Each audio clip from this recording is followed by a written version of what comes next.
come down. Colin, Sproul from the north, the Bay of Fundy Inland Fishermen's Association. Thanks.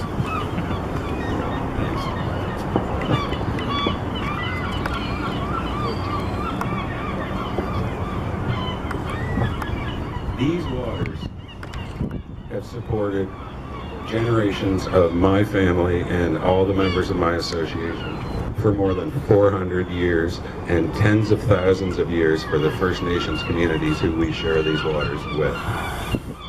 Last year, in excess of $1 billion worth of seafood was extracted from the Bay of Fundy. Last year, this year, next year, every year. That is truly a renewable resource. The Bay of Fundy is one of the most diverse marine ecosystems on the face of the earth, truly a marvel of nature. The prospect of a Post-Panamex supertanker loaded with Alberta Tar Sands running aground in the treacherous, very unnavigable waters of the Bay of Fundy is a worst-case scenario for fishers of the Bay of Fundy. It would truly be the end of our way of life. Some points I'd like to make. We are a long-term stakeholder in the Bay of Fundy. We have never been consulted by these proponents. We hold valuable generational knowledge that should be utilized in regulatory decision-making, especially environmental ones. The massive increase proposed for tanker traffic will have a huge impact on lobster fishers in the Bay of Fundy. They already suffer greatly from uncompensated gear loss caused by oil tankers and cargo ships having interactions with their fishing gear in contravention of maritime law. This huge proposed increase would also contribute to increased gear loss, which will result in more marine mammal entanglements with that lost gear. It's a very unrecognized danger of the Energy East pipeline, and it could have a huge effect on the critically endangered North Atlantic right whale, which needs to feed in these waters each summer. We question what methods could ever be employed to clean up a bitumen spill from the floor of the Bay of Fundy in these extreme tides. It is physically impossible. I'd also like to highlight the important fact that a surface oil spill in the Bay of Fundy will travel faster than any other place on Earth. The fastest tides in the world mean the fastest spreading oil spill in the world, with no means to mitigate it or stop it in a quick fashion. The pristine reputation of the Bay of Fundy would be forever spoiled by an oil spill in these waters, even if a cleanup was possible. Would you eat fish from Prince William Sound? One other key factor, the fishermen of Alaska have never been compensated by Exxon for the spill that took place in their waters. The only people to benefit economically from the Energy East pipeline would have no responsibility for an oil spill within the Bay of Fundy. Who would a devastated greater Bay of Fundy community look to? We've come to a point in time where many industries wish to operate in the Bay of Fundy.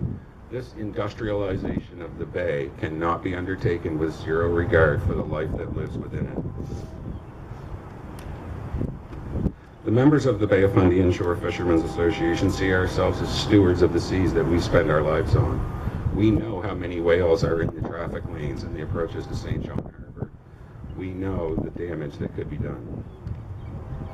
Canada has recently signed a treaty at the United Nations to uphold the historic rights of small-scale fishers, and the purpose of the treaty is to prevent the displacement of those fishers from their historic grounds by large-scale industry, something that would undoubtedly happen by an oil spill. Fishermen of the Bay of Fundy contribute significantly to the food security of this country.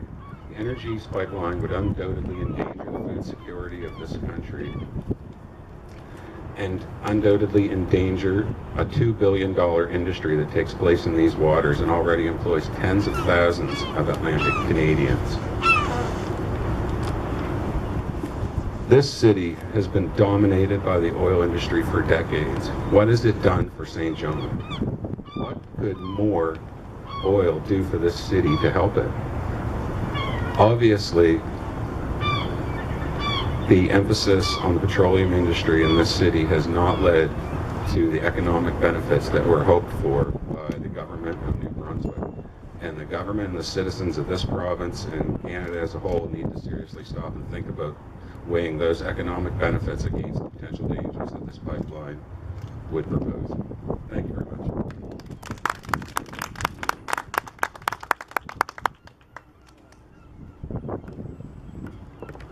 Thank you, Colin. The next person I'd like to call up is Lynaya Astephen from the Redhead Anthony's Cove Preservation Association.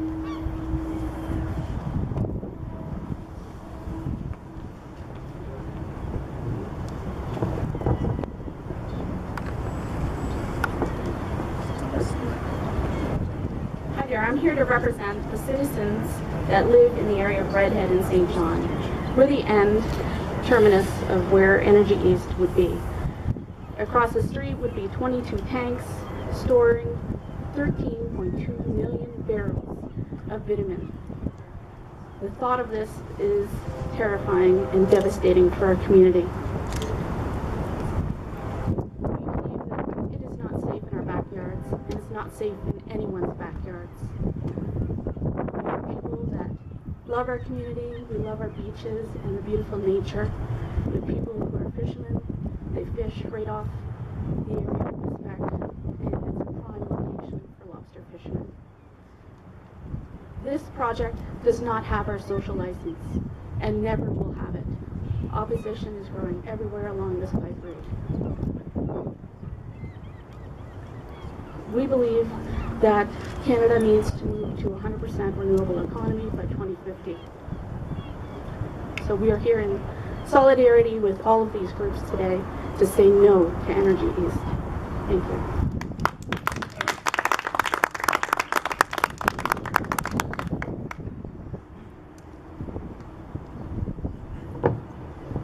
All right, thank you very much. Our last speaker will be Gordon Dalzell from the Citizens Coalition for Clean Air. Yes, good morning. The Citizens Coalition for Clean Air is opposed to this pipeline. We are very concerned about the tank farm that's going to be constructed in the Anthony's Cove Redhead area. As we know, as has been mentioned, the 13 million barrels of bitumen and crude oil is going to produce VOCs, volatile organic compounds. This is going to degrade, continue to degrade the airshed that we already have problems with benzene levels only 5 kilometers away at elevated levels. For example, in Champlain Heights, where I live in Forest Hills, the levels of benzene are above the Ontario standard, which is the strictest in Canada. So we believe that this project is going to be detrimental to the physical health and well-being of the community. And secondly, we believe that the proponent has not come up with any type of acceptable mitigation standards. For example, they're going to use what they call the most economically achievable control technology. That means if it's the price is right, we'll consider putting in some type of technology. This is not acceptable. There are many other forms of control technologies to deal with VOCs. And the other perspective from the national interest, this project is not in the public interest insofar it's going to see the continuation of greenhouse gas emissions for more and more generations. We have to move away from this type of infrastructure and move to a post-carbon society and not spend this type of money to develop a technology, an industry, an infrastructure that's going to see the perpetuation and continuation of greenhouse gases. So we're going to be an intervener, and we're going to be actively involved. We have experts standing by to help us, and we certainly are opposed to this pipeline, and particularly worried about the tank farm and the marine terminal. Thank you.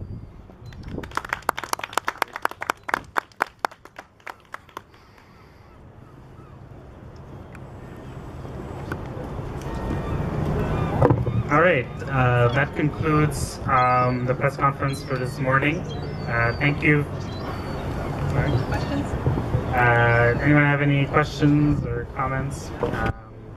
After this, we're going to head over and check out the NEB hearings and proceedings.